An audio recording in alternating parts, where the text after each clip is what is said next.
Bismillahirrahmanirrahim. Assalamualaikum warahmatullahi wabarakatuh.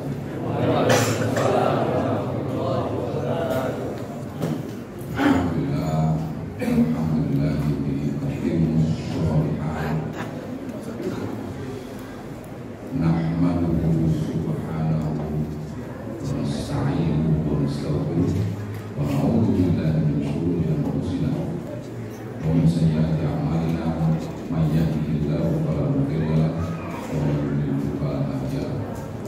Asyhadu an la ilaha illallah wahdahu la syarika lahu wa asyhadu anna Muhammadan abduhu wa rasuluhu la nabiyya ba'dahu.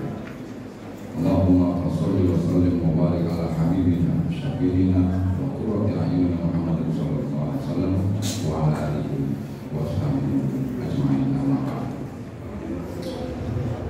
Para hadirin sidang jamaah tarawih yang dimuliakan oleh Allah, bersama-sama marilah kita panjatkan rasa syukur kehadirat Allah Subhanahu wa taala atas limpahan rahmat, nikmat serta hidayahnya sehingga kita masih diberi kesempatan, diberi kemampuan dan juga diberi kesehatan untuk dapat melaksanakan sholat tarawih pada malam yang berbahagia ini. Sebagaimana yang saya tadi sudah buka pada awal, nahmaduhu wa nasta'inuhu wa nastaghfiruh. Jadi kita di situ meminta pertolongan kepada Allah, nasta'inuhu wa nastaghfiruh, dan juga meminta ampunan dari Allah. Wa na'udzu billahi min syururi anfusina. Kita berlindung kepada Allah min syururi anfusina, dari kenakalan-kenakalan nafsu kita. Sebab apa? Kalau misalnya kita tidak meminta pertolongan Allah, mungkin pada malam hari ini kita semua masih belum diberi kesempatan untuk dapat melaksanakan sholat tarawih berjamaah. Masih banyak saudara-saudara kita di luar sana yang menyibukkan dirinya dengan kesibukan-kesibukan dunia, dan alhamdulillah atas pertolongan Allah, kita masih diberi kesempatan pada malam hari ini. Kemudian juga yang utama adalah may yahdihillahu fala mudilla lahu. Barang siapa yang mendapatkan hidayah petunjuk dari Allah, maka tidak ada satupun yang dapat menyesatkannya. Ini meskipun orang itu bengis, sangat kejam. Contohnya siapa? Umar bin Khattab.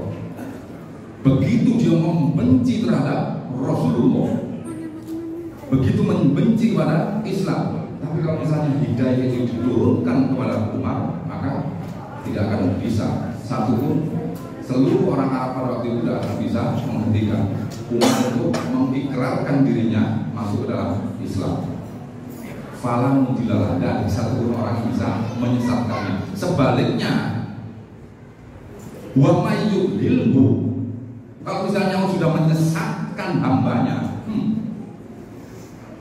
jangankan anaknya Nabi tadi, siapa? Contohnya kan anaknya Nabi Nuh tidak bisa mengikuti bapaknya. Padahal ini adalah Nabi Nuh adalah seorang nabi. Dan alhamdulillah kita di sini masih diberi hidayah, mendengarkan adzan misalnya dari rumah, kemudian kerenteknya hati berangkat ke masjid, itu adalah sebuah hidayah petunjuk. Dan ini harus kita syukuri. Selanjutnya salat dan salam kita panjatkan kepada junjungan kita Nabi sallallahu alaihi wasallam, karena atas jasa beliaulah kita bila bisa melaksanakan puasa. Tuntunan puasa siapa yang bertuntunan? Rasulullah. Salat tarawih siapa yang bertuntunan? Rasulullah. Atas jasa beliaulah kita bisa melaksanakan syariat Islam dengan baik dan benar. Dan ini adalah bulan Ramadan. Bulan Ramadan itu identik dengan bulan puasa. Selain bulan Ramadan, kita tidak diwajibkan untuk melaksanakan puasa. Nah, di dalam bulan Ramadan ini ada keistimewaan tersendiri, yaitu diturunkannya Al-Quran. Maka kita sebagai seorang muslim seyogianya ya, untuk lebih gemar membaca Al-Quran pada bulan ini, karena diturunkannya Al-Quran pada bulan ini. Tapi jangan hanya membaca, ya, jangan hanya membaca. Tapi kita juga berusaha untuk memahami, paling tidak apa itu, mengartikan, menerjemahkan, ya. Paling tidak itu. Kalau misalnya kita tidak bisa mempelajari tafsirnya, ya paling tidak mengertilah, ya, apa yang ada di dalam Al-Quran. Karena Al-Quran itu merupakan pedoman hidup. Al-Quran merupakan acuan yang akan menuntun kita ke jalan yang benar, sesuai dengan firman yang Allah di dalam surat Al-Baqarah. Ya, mungkin itu sudah tahu semua bapak-bapak ini, karena saya lihat orang-orangnya ini orang-orang alim semua. Ya, alhamdulillah. Lihat dari wajahnya ini wajah-wajah surga, masya Allah, subhanallah. Insya Allah nanti kita ketemu di sana. Meskipun nanti apa namanya kita mampir sedikit lah ya di neraka bapak ya. Karena tidak ada jaminan kita tidak mampir, mesti mampir ya, kecuali ya memang orang-orang yang mendapatkan rahmat dari Allah ya. Apa bunyinya surat di dalam Al-Quran itu? Syahrul Ramadan alladzi unzila fihil Qur'an, yaitu bulan Ramadan yang mana di dalamnya turun Al-Quran, hudal linnasi, sebagai petunjuk bagi manusia, wa bayyinatin minal huda wal furqan ya, dan juga sebagai apa? Penjelasan ya, terhadap petunjuk itu. Jadi Al-Quran bukan hanya petunjuk, di dalamnya juga dijelaskan ya. Wal furqan di sini Al-Quran juga sebagai pembeda antara yang hak dengan yang batil. Maka pada kesempatan hari ini marilah kita bersama-sama mempelajari satu ayat yang mungkin Anda sekalian mungkin sudah hafal ya, karena mulai dari awal Ramadan ini sudah khotib, kemudian mubalik, itu dan sebagainya, mesti wah ini surat Al-Baqarah ayat 193 ya, mungkin sudah hafal semua kan. Nah, mari kita tafsirkan. Dimulai dari ya ayyuhalladzina amanu, wahai orang-orang yang beriman. Apa namanya, ayat ini turunnya di Madinah. Kenapa demikian? Karena salah satu ciri daripada ayat-ayat Madaniyah itu adalah ya ayyuhalladzina amanu. Karena orang-orangnya kalau misalnya di Madinah itu sudah beriman. Tapi kalau ciri-ciri surat Makkiyah, surat-surat yang ayat-ayat yang diturunkan di Makkah, itu cirinya bagaimana? Ada yang tahu? Alhamdulillah ya. Ya ayyuhan nas, ya, wahai para manusia, atau ya bani Adam, wahai anak turunan Adam. Ini surat-surat yang mungkin diturunkan pada waktu itu masih apa namanya, orang-orang masih belum kenal terhadap Islam. Nah ini jalan apa cirinya? Di sini ada konotasi ya ayyuhalladzina amanu yang menunjukkan bahwasanya Allah itu dekat kepada hambanya. Dimulai dengan kata-kata panggilan. Ya, hei, kan? Artinya kan gitu ya. Ya saudara. Ya, hei orang-orang yang beriman. Ya sama kalau misalnya apa, Anda ketemu teman di jalan, John, kan gitu. Atau kalau misalnya ini ya anak-anak embongan, tapi kalau misalnya sama-sama muslimnya, biasanya meski apa afsus salama, mengucapkan salam sama-sama, mendoakan kan gitu. Jadi ya ayyuhalladzina ini apa namanya, memberikan kita bahwasanya antara Allah dengan namanya sangat dekat. Dengan menyapa seperti itu. Ya ayyuhalladzina amanu, wahai orang-orang yang beriman, ngomong sing iman kan gitu. Nah iman ini apa sebenarnya artinya iman? Iman lughatan ya. Asal kalimat. Jadi asli katanya dari amana yukin, artinya percaya atau takwa dan yakin ya. Ini asli asal kalimat lughatan. Nah istilah bagaimana secara istilah iman itu apa ya? Al-iqrar bil lisan, jadi mengikrarkan secara lisan. Kemudian atas bil qalbi ya, membenarkan di dalam hati. Bima jaa bihi Muhammadun sallallahu alaihi wasallam hakun wasidqun. Jadi iman itu diikrarkan dengan lisan, kemudian diyakinkan dengan hati, dibenarkan di dalam hati terhadap apa yang dibawa oleh Rasulullah sallallahu alaihi wasallam, risalah-risalahnya, dan mengakui bahwasanya apa yang dibawa Rasulullah itu benar adanya. Karena ini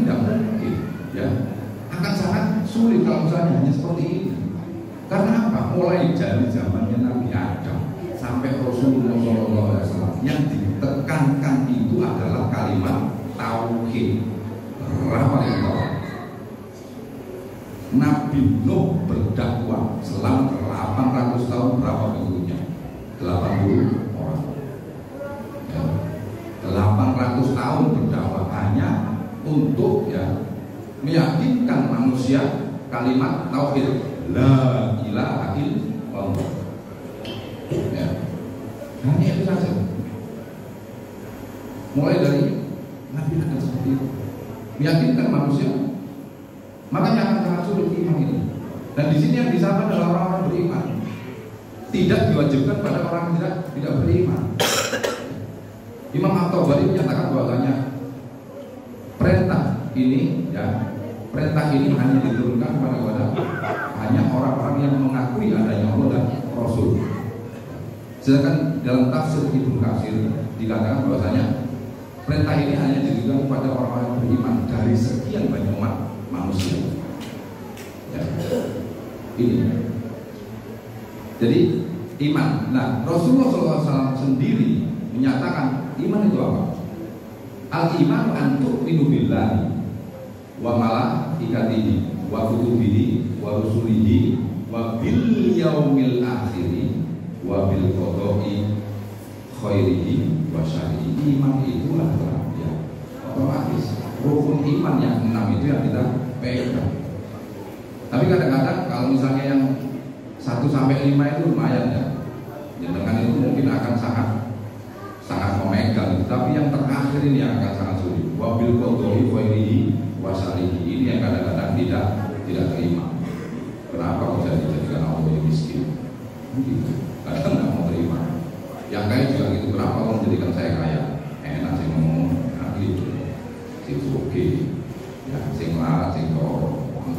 Tapi apakah ya memang ketentuannya seperti itu. Semuanya sudah digariskan, semuanya sudah ditulis di dalam Lauhul Mahfuz. Kita tidak bisa menafikan itu. Makanya kita harus terima, iman betul, percaya betul wabil qada'i khairi wa syarrihi. Dalam Al-Qur'an tuhibbu syai'an wa huwa syarrul lakum wa asa'an takrahu syai'an wa huwa khairul lakum. Meskipun kamu suka gitu ya, kamu senang terhadap itu, tapi kalau misalnya ini bagi Allah jelek, nggak bisa. Sama sebaliknya, kamu tidak suka itu, tapi bagi Allah ini jelek, apa bagus, ya sudah. Karena kita tidak tahu hikmah di balik itu. Ya ini adalah.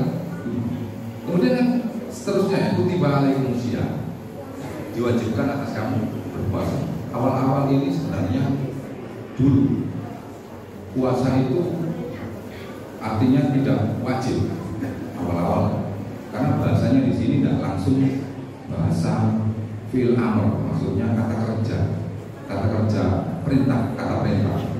Kalau misalnya kata perintah berpuasalah kan sumuan gitu, tapi di sini sangat halus. Kutiba alaikumus, diwajibkan atas kamu berpuasa. Sebab awal-awal itu untuk mewajibkan orang berpuasa itu akan sangat sulit. Makanya di dalam ayat selanjutnya diteruskan ya. Jadi awal-awal dulu bukan wajib, tapi anjuran awal. Teruskan itu famangkan nabi itu awal safarin. Kalau misalnya engkau dalam keadaan sakit atau dalam perjalanan, fa'id dan min ayyamin ukhra, maka boleh digantikan di hari yang lain. Ya. Terus paman terusannya ini paman itu kemarin itu awal safarin awal fa'id dan min ayyamin ukhra. Wa antasumu khairul lakum. Gitu. Terusannya gimana ayatnya itu? Mengkan minggu mari itu awal safarin faidatu min ayyamin ukhra. Faman tatau wa 'alal ladzina yutiqunahu. Dan orang-orang yang tidak mampu, ya, tidak mampu melaksanakan puasa, wa 'alal ladzina yutiqunahu fafidyatu ta'amu miskin, maka boleh dengan memberi satu orang miskin makan, diganti dengan itu, ya. Kemudian diteruskan wa antasumu wa man taqwa bahwa dan barang siapa yang mengerjakan puasa dengan rela hati, ya kan, rela hati bukan wajib ya, rela ya, dengan kerelaan hatinya, faman taqwa bahwa khairul lahu, maka baik baginya. Kemudian baru ini agak sedikit perintahnya ya, agak sedikit bukan perintah tapi anjuran, wa antasumu khairul lahu ikuntu ta'lamun, hendaklah kamu berpuasa karena itu adalah baik bagi awal-awal seperti itu ya. Dan menurut sejarahnya dulu, jadi setelah turun ayat puasa ini berjalan selama 2 tahun baru ya ada perintah wajib. Sama seperti yang begini, wala taqrabu sholata wa antum sukara, kamu jangan mendekati sholat sedangkan kamu dalam keadaan mabuk. Tidak langsung perintah ini frontal minuman keras haram, enggak, tapi halus ya, sama seperti itu. Puasa awal-awalnya seperti itu ya. Kita teruskan, kalau aku tiba ala minkum, puasa-puasa ini sudah dilakukan oleh umat-umat terdahulu. Sebagai contoh, puasa yang kita lakukan, puasa yang lebih 13, 14, 15 itu sudah dilaksanakan oleh Nabi Nuh. Kemudian puasa Nabi Daud, 1 hari puasa, 1 hari tidak, ya kan? Ngerti kan? Nah, ada lagi puasa Asyura. Ini puasa yang dilakukan oleh umatnya Nabi Musa, puasanya orang Yahudi. Ya. Maka di sini dikumpulkan, ya, oleh Allah, diturunkan pada bulan Ramadan untuk umatnya Rasulullah. Dan ini juga untuk apa? Untuk menetralisir badan. Karena badan selama setahun ini kan kerja terus, harusnya diistirahatkan. Jangan begitu, komputer saja kalau misalnya saya punya teman itu punya server, jadi dia harus shutdown komputernya dalam 24 jam, itu butuh waktu 1-2 jam untuk shutdown servernya. Kalau nggak gitu ya jebol sama. Nah, kalau misalnya memang badan ini ya harus begitu. Dalam 1 tahun 365 hari kita di off kan ya, 30 hari, tapi itu pun hanya 12 jam durasinya ya. Coba kalau misalnya 24 jam, Allah alam ya gitu.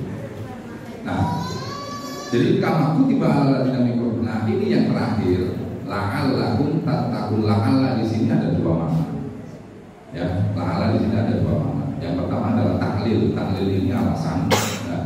Yang kedua ya, ada tarji indal mukhotob. Jadi dengan dengan kita ini diwajibkan berpuasa, alasannya agar kita bisa mencapai derajat takwa. Ya. Juga begitu terhadap Allah mewajibkan kita berpuasa ya, dengan harapan agar kita menjadi hamba-hamba beliau yang bertakwa. Endingnya itu ya, endingnya daripada puasa ini pun hanya harapan ya. Baik ini kan gitu. Dengan puasa ini kita bisa menjadi orang yang bertakwa. Belum tentu permasalahannya ya. Ya kan? Karena apa? Kam min sha'imin laisa lahu min siyami illa jubal atau banyak orang yang melaksanakan puasa tapi tidak mendapatkan apa-apa kecuali lapar dan dahaga. Ya, banyak. Karena apa? Puasa ini menjaga segala sesuatunya, menjaga pandangan mata, ya, kemudian menjaga pendengaran, mulut dan sebagainya, dari hibah dan sebagainya ini. Nah, dan kalau misalnya kita ulaskan lagi ya akan lebih panjang. Mungkin ini saja yang bisa saya sampaikan. Mudah-mudahan apa yang saya sampaikan ini bisa menambah wawasan keilmuan Anda sekalian dan juga bisa lebih meningkatkan keimanan dan ketakwaan kita kepada Allah Subhanahu wa taala. Kurang lebihnya maaf, bila itu ya. Satu tips lagi yang saya mungkin ini sangat penting. Tips panjang umur yaitu jangan berhenti bernapas. Ya, itu saja. Wassalamualaikum warahmatullahi wabarakatuh.